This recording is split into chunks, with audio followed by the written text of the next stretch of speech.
안녕하세요. 10월 초 영국에서 나온 여러 흥미로운 소식들. 오늘 저희와 함께 좀 깊이 들어가 보시죠. 여러분이 보내주신 자료들을 바탕으로 해서요. 기술 규제부터 주택 정책, 또 안보 이슈랑 국제 관계, 기후 변화까지 정말 다양한데요. 영국의 현재 상황을 좀 다각도로 살펴보겠습니다. 근데 이게 정보들이 복잡하게 얽혀 있잖아요. 그래서 저희가 그 속에서 핵심을 딱 짚어드리고 이건 좀 눈여겨봐야 한다 하는 지점들을 알려드리는 게 목표입니다. 단순히 그냥 뉴스만 쭉 늘어놓는 게 아니고요. 이 소식들이 서로 어떻게 연결되는지, 또 여러분께는 이게 어떤 의미가 있을지 같이 한번 고민해보는 그런 시간이 될 거예요. 자, 그럼 바로 시작해볼까요? 먼저 키어 스타머 총리 정부의 경제 그리고 주택 정책부터 좀 보죠. 11월 예산을 앞두고 있다고 들었는데 인프라랑 주택 건설 이걸 좀 빨리 하려고 플래닝 법안 긴급 개정을 지시했다는 소식이 있네요.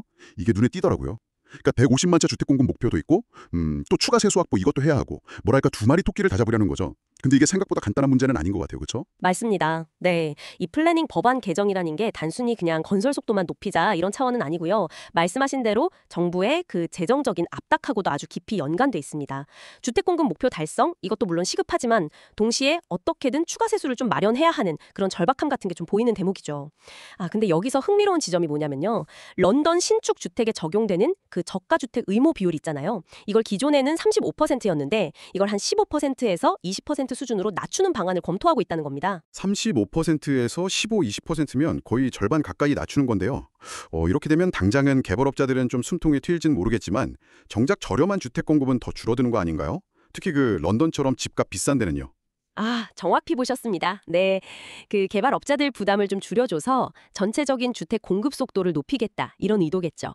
하지만 그 이면에는 저렴한 주택 확보라는 또 다른 중요한 정책 목표가 오히려 후퇴할 수 있다. 이런 딜레마가 숨어 있는 겁니다.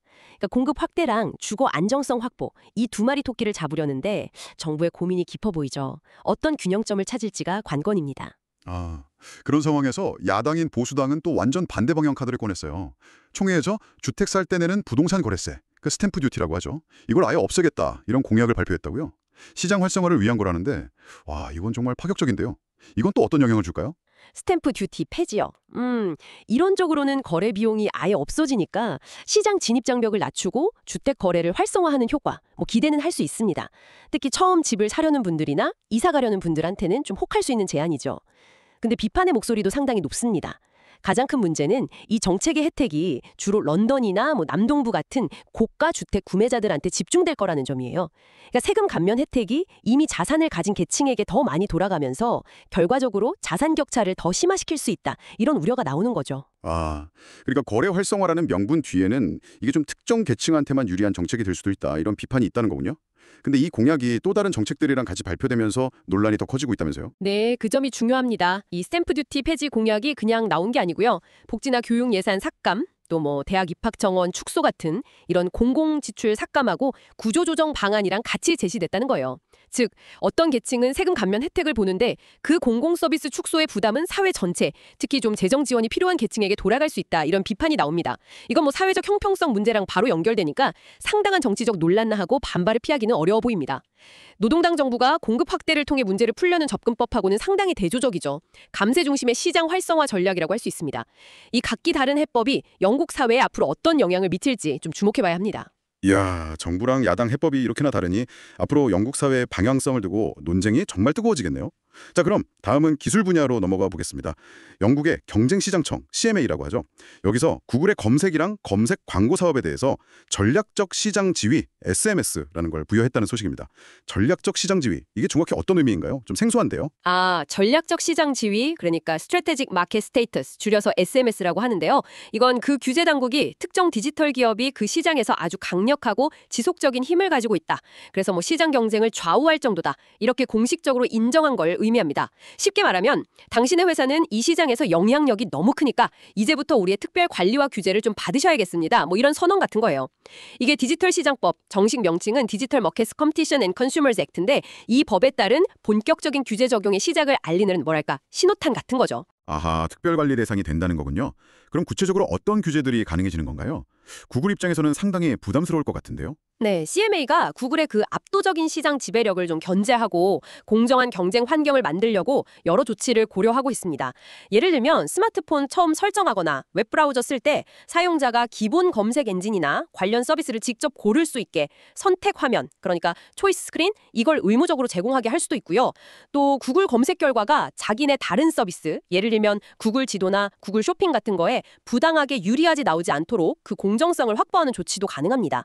더 나아가서는 뉴스 콘텐츠를 제공하는 언론사들이 구글이랑 협상할 때 좀 더 공정한 위치에서 목소리를 낼 수 있게 권리를 강화하는 방안, 뭐 이런 것들도 검토 대상입니다. 와, 듣기만 해도 구글 입장에서는 사업 방식에 상당한 변화가 필요한 상황이네요. 당연히 반발도 있겠죠? 그럼요. 구글 측에서는 이런 규제가 좀 지나치면 새로운 기술 개발이나 서비스 혁신을 위축시킬 수 있다, 이렇게 주장하고 있습니다. 규제를 지키려고 기존 서비스를 바꾸는데 비용도 들고 또 새로운 시도를 하는데 제약이 생길 수 있다, 이런 우려를 표명하고 있죠. 사실 이게 뭐 영국만의 고민은 아닙니다. 거대 기술 기업의 그 막강한 시장 파워하고 공정한 경쟁, 그리고 소비자 선택권 보장 사이에서 어떻게 균형을 맞출 거냐, 이건 뭐 전 세계 규제 당국이 다 직면한 공통 과제거든요.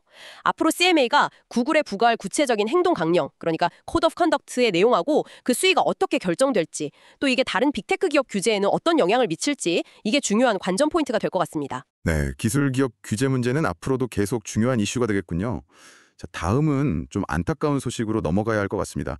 10월 2일에 맨체스터의 한 유대교 회당 앞에서 차량 돌진하고 흉기 공격 사건이 발생해서 3분이 숨졌습니다. 네, 정말 비극적이고 충격적인 사건입니다. 용의자는 현장에서 경찰에 의해 사살됐고요. 당국은 테러 가능성을 포함해서 정확한 범행 동기를 수사 중입니다. 이 사건은 단순히 희생자들에 대한 애도를 넘어서 영국 사회 전체에 큰 파장을 일으켰습니다. 영국의 대테러 대응 시스템은 충분한가? 또 이민 정책과 사회 통합 노력은 효과적인가? 이런 좀 근본적인 질문들을 다시 던지고 있죠. 다양한 배경을 가진 사람들이 어떻게 안전하게 공존할 수 있는 사회를 만들 것인가? 그리고 잠재적인 위협에는 어떻게 선제적으로 대응할 것인가? 이런 과제가 다시 한번 좀 무겁게 부각됐습니다. 네, 이런 사건이 발생하면 사회 전체의 불안감도 커지고 종종 특정 집단에 대한 편견이나 혐오로 이어지기도 하죠. 참, 안보 문제와 사회 통합은 정말 어려운 숙제인 것 같습니다. 비슷한 맥락에서 소셜미디어와 관련된 사건도 있었죠. 특정 정치인을 살해하겠다고 위협한 영상 때문에 유죄 판결이 나왔다고요? 그렇습니다. 아프가니스탄 출신 남성이 틱톡 영상에서 그 위폼 UK 당 대표인 나이절 파라지를 살해하겠다, 이런 위협을 한 혐의로 유죄 판결을 받았습니다. 나이절 파라지는 아시다시피 브렉시트 운동의 핵심 인물이었고 아주 강경한 반이민 정책을 주장해온 정치인이죠. 이 사건은 온라인상의 극단적인 발언이나 증오 표현이 단순히 그냥 가상 공간에만 머무는 게 아니라 현실 세계의 특정 인물이나 집단에 대한 실질적인 위협으로 이어질 수 있다는 그 위험성을 명확히 보여주는 사례입니다. 온라인에서의 표현의 자유와 현실 세계의 안전, 그 사이의 경계가 어디냐 하는 논쟁을 다시 불러일으키는 사건이군요. 디지털 플랫폼이 이런 위협적인 컨텐츠를 어떻게 관리해야 하는지, 표현의 자유는 어디까지 허용되어야 하는지, 이런 사회적 논의가 더 깊어질 필요가 있다는 걸 시사하죠. 더불어서 앞서 언급된 사건들하고 함께 최근에 또 불거진 보수당 소속 정치인의 뇌물수수 스캔들이나 특정 미디어 기업 인수와 관련된 논란 같은 것들은요, 영국의 정치적 신뢰와 사회적 안정성에 대한 우려를 좀 더하고 있습니다. 이런 이슈들이 계속 언론의 조명을 받으면서 여론 지형에도 영향을 미치고 있죠. 국내적으로 이렇게 복잡한 이슈들이 있는 가운데 국제관계에서는 또 다른 움직임이 있었습니다. 스타머 총리라 인도를 방문해서 양국 협력을 강화했다는 소식인데요. 어떤 분야에 좀 집중했나요? 네, 스타머 총리가 10월 8일하고 9일에 인도를 공식 방문했는데요. 여러 면에서 좀 중요한 의미를 갖습니다. 특히 인공지능, AI죠. 그리고 첨단 기술, 방위산업 및 안보, 그리고 고등교육 분야에서 전력적 파트너십을 한 단계 더 높이기로 합의했습니다. 여기서 좀 눈에 띄는 거는요, 영국 대학들이 인도에 직접 캠퍼스를 설립할 수 있도록 하는 구체적인 방안이 발표됐다는 점입니다. 이건 단순히 뭐 학생 교환 프로그램 이런 걸 넘어서서 양국의 교육 시스템하고 연구 협력을 실질적으로 심화시키고 장기적으로는 인적 교류를 크게 확대하려는 의지를 보여주는 거죠. 교육 분야 협력이 상당히 구체적이네요. 그 외에 다른 논의는 없었나요? 물론입니다. 현재 국제사회의 가장 큰 현안 중 하나죠. 중동 정세, 특히 가자 지구의 휴전 문제에 대한 외교적 입장 조율도 이루어졌습니다. 이번 방문은 영국이 브렉시트 이후에 유럽연합이라는 틀을 벗어나서 독자적인 글로벌 네트워크와 영향력을 구축하려는 노력을 보여주는 중요한 사례라고 할 수 있습니다. 특히 경제적으로나 전략적으로 중요성이 날로 커지는 인도 태평양 지역에서 인도와의 관계 강화는 영국 외교 정책에서 핵심적인 축으로 자리 잡고 있다는 걸 확인시켜줍니다. 자, 마지막으로 조금은 희망적인 소식도 있습니다. 기후변화 대응과 에너지 전원에 관한 내용인데요. 전 세계적으로 재생에너지가 석탄 발전을 앞질렀다, 이런 분석이 나왔다고요? 네, 상당히 의미 있는 전환점을 시사하는 소식입니다. 블룸버그 NEF 같은 기관의 분석에 따르면요. 2023년을 기점으로 전 세계적으로 태양광하고 풍력 발전을 중심으로 한 재생에너지 설비 용량이 처음으로 석탄 발전 설비 용량을 넘어섰다고 합니다. 물론 실제 발전량 기준으로 보면 아직 격차가 좀 있긴 하지만 에너지 시스템이 변화하는 방향성을 보여주는 중요한 이정표라고 할 수 있겠습니다. 영국 내에서도 이런 흐름이 감지되고 있다고요? 그렇습니다. 영국 내에서도 이런 글로벌 트렌드가 아주 뚜렷하게 나타나고 있습니다. 최근 발표된 통계를 보면 전기차하고 하이브리드 차량의 신규 등록 대수가 전체 신차 판매량의 절반을 넘어섰다는 보도가 있었어요. 이건 소비자들이 점차 친환경 교통수단을 적극적으로 받아들이고 있다는 증거죠. 물론 여기에는 정부의 보조금 지원 정책이라든지 충전 인프라 확충 노력, 그리고 기후변화 문제에 대한 시민들의 인식 개선, 이런 것들이 복합적으로 작용한 결과일 겁니다. 이러한 재생에너지의 부상과 운송 부문의 탈탄소화 노력은 영국이 2050년까지 탄소 순배출량을 제로로 만들겠다는 그 넷제로 목표 달성을 향해 나아가는 중요한 발걸음으로 평가할 수 있습니다.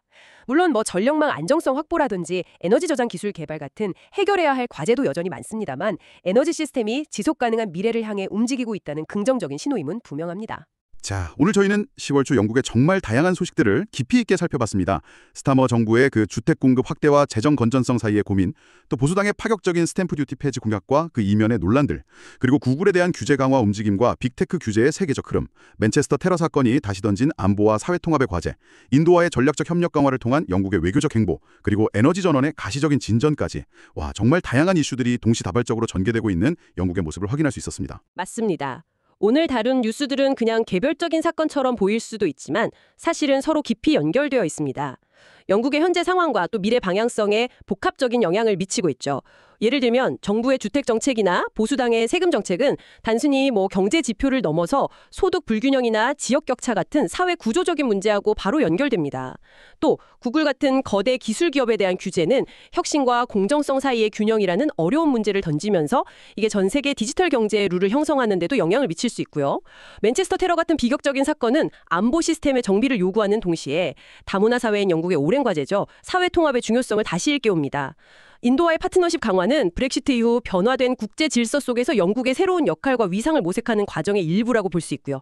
마지막으로 에너지 전환의 진전은 기후 위기라는 전 지구적 도전 과제에 영국이 어떻게 대응하고 있는지를 보여주는 동시에 새로운 산업 구조로의 전환이라는 또 다른 경제적 사회적 과제를 안겨줍니다. 이 모든 요소들이 정말 복잡하게 얽히고 설켜서 현재 영국의 역동적인 모습을 만들고 있는 것이죠. 그럼 이 모든 영국의 변화와 고민들이 청취자 여러분께는 어떤 의미를 가질까요? 사실 영국의 정책 변화나 경제 상황은 국제사회의 이론으로서 우리에게 무관하지 않습니다. 영국의 금융정책이나 무역관제 변화는 글로벌 경제에 영향을 미치고요. 특히 브렉시트 이후에 한국과의 새로운 경제협력관계 설정에도 중요한 변수가 될 수 있겠죠. 기술 규제의 방향은 우리가 매일 사용하는 글로벌 플랫폼 기업들의 서비스 방식에도 변화를 가져올 수 있고요. 안보나 기후변화는 말할 것도 없이 국경을 초월한 공동의 문제입니다. 오늘 나눈 이야기들을 바탕으로 마지막으로 이런 질문을 한번 던져보면서 마무리하면 어떨까요? 현재 영국 정부가 추진하는 공급 확대와 재정 건전성 중심의 접근법, 그리고 야당인 보수당이 제시하는 파격적인 감세와 공공지출 축소라는 이 상반된 정책 방향 중에서요. 과연 어느 쪽이 장기적으로 영국의 사회 통합을 저해하지 않으면서 지속 가능한 경제 활력을 만들어내는데 더 효과적일 수 있을까요? 정답을 찾기 어려운 질문이지만 영국의 선택과 그 결과는 우리 사회에도 중요한 참고점이 될 수 있을 것 같습니다. 여러분도 한 번쯤 깊이 생각해 보실 만한 질문 아닐까요? 네, 오늘 저희가 준비한 이야기는 여기까지입니다. 다음 시간에 더욱 흥미로운 분석으로 다시 찾아뵙겠습니다.